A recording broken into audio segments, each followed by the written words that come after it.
आइए पढ़ते हैं आगे। ठीक, पिछली क्लास में हम लोगों ने पढ़ा था, उसके आगे अब पढ़ेंगे हम लोग प्रकाश की किरणें। प्रकाश की किरणें यानी रे ऑफ लाइट। तो प्रकाश की किरण क्या होती है? यानी एक सरल रेखा पर चलने वाली, यानी मान लो कोई प्रकाश है, प्रकाश स्रोत ये है, तो इसे एक सरल रेखा पर चलने वाली प्रकाश को हम लोग क्या कहेंगे? प्रकाश की किरण कहते हैं। यानी एक सरल रेखा पर चलने वाले प्रकाश को हम लोग क्या कहेंगे? प्रकाश की किरण। यानी एक सरल रेखा में चल रही किरण ये, ठीक, एक सरल रेखा में चल रही, तो इसे हम लोग क्या बोलेंगे? प्रकाश की किरण बोलेंगे। ओके, यानी प्रकाश की किरण क्या होती है? प्रकाश सरल रेखा पर चलने वाले, एक सरल रेखा में चलने वाली प्रकाश को प्रकाश की किरण कहते हैं। ठीक, अब ये मान लो ये कई सारे चल रहे हैं एक साथ, ठीक, ये तो प्रकाश की किरणों के समूह को प्रकाश का किरण पुंज कहते हैं। यानी ये जो, अब ये क्या कहलाएगा? प्रकाश का किरण पुंज कहलाएगा। अगर एक सरल रेखा चल रही है तो उसे हम लोग क्या कहेंगे? प्रकाश की किरण कहेंगे। लेकिन जब एक साथ कई सारी रेखाएं चलती है तो उसे हम लोग क्या कहेंगे? बीम कहेंगे, यानी प्रकाश की किरणों का किरण पुंज कहेंगे। ठीक, अब यहाँ पर एक साथ कई सारी चल रही है तो इसे क्या बोलेंगे? प्रकाश का किरण पुंज बोलेंगे। जब एक लाइट चलती है तो उसे हम लोग क्या बोलेंगे? प्रकाश की किरण कहेंगे। ठीक, तो प्रकाश की किरण के बारे में क्या पता चला कि एक सरल रेखा में चलने वाली प्रकाश को प्रकाश की किरण कहते हैं, और जब कई सारे किरणें एक साथ चलती है तो उसे हम लोग क्या बोलेंगे? किरण पुंज बोलेंगे। अब ये किरणें जो होती है तीन प्रकार की होती है। ठीक, कितने प्रकार की होती है? तीन प्रकार की। एक अपसारी किरण पुंज होता है, दूसरा समांतर किरण पुंज होता है, तीसरा अपसारी किरण पुंज होता है। अब इनके बारे में पढ़ेंगे। अपसारी यानी डाइवर्जिंग बीम, समांतर यानी पैरेलल बीम, और अपसारी यानी कन्वर्जन बीम। ठीक, तो सबसे पहले हम लोग किसके बारे में पढ़ेंगे? अपसारी किरण पुंज के बारे में, उसके बाद समांतर किरण पुंज के बारे में पढ़ेंगे, फिर उसके बाद अपसारी किरण पुंज। तो अब देखते हैं हम लोग अपसारी किरण पुंज क्या होता है। अपसारी किरण पुंज यानी इस प्रकार के किरण पुंज में प्रकाश की किरणें क्या होती हैं? एक बिंदु स्रोत से निकलती है, यानी ये बिंदु स्रोत है। ठीक, फिर से देखते हैं। यानी इस प्रकार के अपसारी किरण पुंज में क्या होता है? यानी एक बिंदु स्रोत होता है, इससे प्रकाश की किरणें निकलती हैं और क्या होती हैं? फैल जाती हैं इस प्रकार। ठीक, ये क्या हो रही? एक बिंदु से देखो निकल रही है और क्या हो रही? फैल रही। तो इसे हम लोग क्या बोलेंगे? अपसारी किरण पुंज। यानी इस प्रकार के किरण पुंज में प्रकाश की किरणें क्या होती है? एक बिंदु स्रोत से निकलकर फैलती चली जाती है। ठीक, ये इस प्रकार क्या होंगी? फैलती चली जा रही है, तो इसे हम लोग क्या बोलेंगे? अपसारी किरण पुंज बोलेंगे। ठीक, अब दूसरी बात आती है समांतर किरण पुंज। यानी ऐसे किरण पुंज, प्रकाश की किरणें एक दूसरे के क्या होती है? समांतर, यानी इस प्रकार।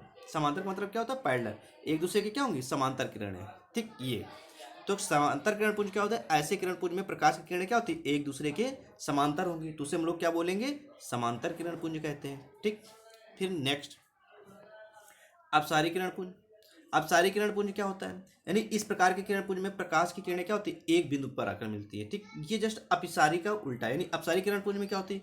एक बिंदु स्रोत से निकलने वाली किरण पुंज क्या होती है? फैलती हुई प्रतीत होती है, यानी फैल जाती है, फैलती हुई प्रतीत होती है। ठीक, लेकिन अपसारी में ऐसा नहीं होता। अपसारी में जस्ट इसका अपोजिट, यानी क्या होती है? जब कई सारी किरणें क्या होती है? निकलती, ये बहुत सारी किरणें आती हैं और क्या होती हैं? एक बिंदु पर आती हुई मिलती प्रतीत होती हैं या मिलती हैं। यानी इस प्रकार के किरणपुंज में प्रकाश की किरणें क्या होती है? एक बिंदु पर आकर मिलती हैं। या देखो कई सारी किरणें आ रही और आने के बाद क्या होती है? एक बिंदु पर मिल रही हैं, तो एक बार बिंदु पर मिलती है या मिलती हुई प्रतीत हो रही है, तो इसे हम लोग क्या कहेंगे? अपसारी किरणपुंज कहेंगे। ठीक, ये बात समझ में आई कि अपसारी में क्या होती है? अपसारी में एक बिंदु से निकलती है और क्या होती है? फैल जाती हैं। और अपसारी में क्या होती है? अपसारी में होता है कि कई सारी किरणें निकलती हैं और निकलने के बाद क्या होती है? एक बिंदु पर मिल जाती हैं। ठीक है, यानी एक दूसरे के जस्ट अपोजिट। ये अपसारी हो गया और ये क्या हो गया? अभिसारी। अभिसारी में क्या होता है? एक बिंदु पर मिलती हैं, और अपसारी में क्या होती है? फैल जाती है। ओके, आगे बढ़ते हैं। अब पढ़ेंगे हम लोग पारदर्शी पदार्थ के बारे में। यानी पारदर्शी पदार्थ क्या होते हैं? यानी वे पदार्थ जिनसे होकर प्रकाश आसानी से पार कर जाता है। ठीक, यानी पारदर्शी, जिसके आर पार, ठीक, यानी जो प्रकाश की किरण होंगी वो क्या होगी? आसानी से क्या होगी? उसको पार कर जाएगी, तो उसे हम लोग क्या बोलेंगे? पारदर्शी पदार्थ कहेंगे। जैसे कांच, पानी, हवा। ठीक, पारदर्शी पदार्थ क्या होंगे? कांच हो गया, पानी, हवा। कांच, पानी, हवा में क्या होता है? ये क्या करती है? इससे प्रकाश की किरण आती है और इनको, कांच को, पानी को और हवा को क्या कर देती है? पार कर देती है, तो इसे हम लोग क्या बोलेंगे? पारदर्शी पदार्थ बोलेंगे। फिर आते बातें पारभासी पदार्थ। तो पारभासी पदार्थ क्या होती है? यानी जैसे हम लोग घिसा हुआ कागज ले लें। ठीक, घिसा हुआ कागज ले लेंगे, तो घिसे हुए कागज पर जब प्रकाश की किरण आएगी तो कागज पर वे पदार्थ जिनके ऊपर पड़ने वाले प्रकाश क्या होता है? एक छोटे से भाग को ही अपने में से वो कर जाए। यानी जो प्रकाश की किरण ये आई, तो अब ये क्या करे? थोड़ा सा भाग, यानी जो प्रकाश आया था उसका कुछ भाग, यानी उसके छोटे से भाग को ही अपने से क्या करता है? होकर जाने देता है। ठीक, यानी इस पर प्रकाश की किरण आने पर क्या होता है? ये छोटे से भाग को ही क्या करेगा? बाहर जाने देगा, तो इसे हम लोग क्या बोलेंगे? पारभासी पदार्थ बोलते हैं। जैसे घिसा हुआ कागज हो गया, तेल हो गया, ठीक, ये सब चीजें क्या हो गई?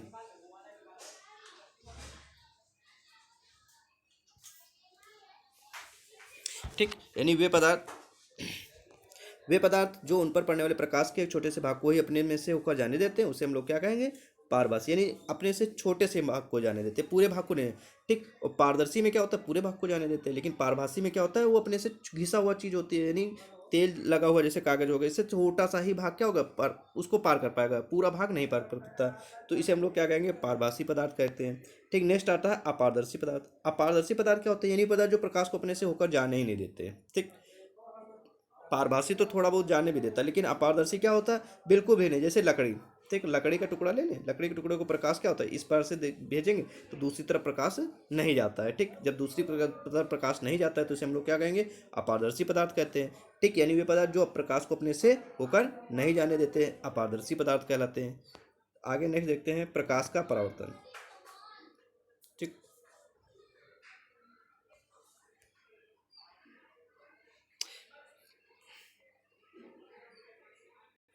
ठीक, आगे देखते हैं प्रकाश का परावर्तन क्या होता है। ठीक, यानी प्रकाश का जो परावर्तन होता है वो क्या होता है? प्रकाश का परावर्तन क्या होता है? प्रकाश के किसी वस्तु से टकराकर लौटने को ही प्रकाश का परावर्तन, यानी किसी वस्तु से टकराएगा, टकराने के बाद क्या होता है? उसी माध्यम में वापस लौट जाता है, तो इसे हम लोग क्या कहेंगे? प्रकाश का परावर्तन। ठीक, यानी प्रकाश का किसी वस्तु से टकराकर लौटने को प्रकाश का क्या कहेंगे? परावर्तन कहते हैं। आओ इसके चित्र के माध्यम से समझते हैं। ठीक, सबसे पहले हम लोग क्या करेंगे? एक हम लोग क्या कर लेंगे? समतल दर्पण ले लेंगे। ठीक, समतल दर्पण लेने के बाद क्या करेंगे? इसमें क्या कर देंगे? कलाई कर देते हैं। ठीक, क्यों? क्योंकि दर्पण है, दर्पण के प्रकाश आर पार चला जाएगा, तो आर पार हमें तो ले नहीं जाना, क्योंकि प्रकाश का परावर्तन करना है। तो प्रकाश का परावर्तन करने के लिए क्या करते हैं? इसके पीछे हम लोग क्या कर देते हैं? प्रकाश समतल दर्पण में हम लोग क्या कर देंगे?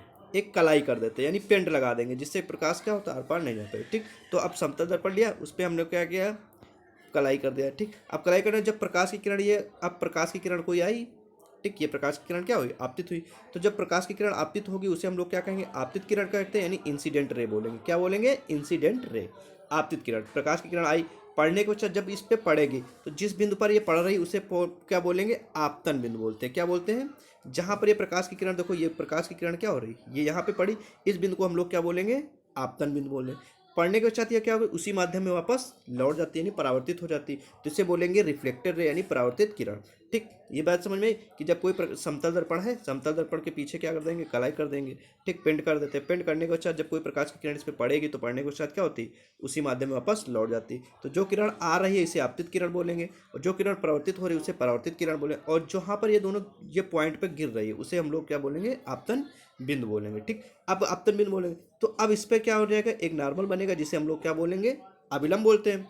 ठीक, अभिलंब का काम क्या होता है? कि अभिलंब जो होता है क्या होता है? हमारे आपतित किरण के द्वारा बना कोण और परावर्तित किरण द्वारा बने कोण को क्या करता है? बराबर करता है, यानी जो आपतन कोण होता है उसका मान और परावर्तन कोण का मान क्या होता है? दोनों बराबर होते हैं। ठीक, आपतन कोण को आई से डिनोट करेंगे और परावर्तन कोण को आर से डिनोट करेंगे। ठीक, तो आपतन कोण और परावर्तन कोण दोनों आपस में क्या हो जाएंगे? बराबर होते हैं। ठीक, तो इसका मतलब क्या हो गया? कि जब कोई प्रकाश की किरण आई, आने के बाद परावर्तित हो गई, तो इसे हम लोग क्या कहेंगे? प्रकाश का परावर्तन कहते हैं। ओके।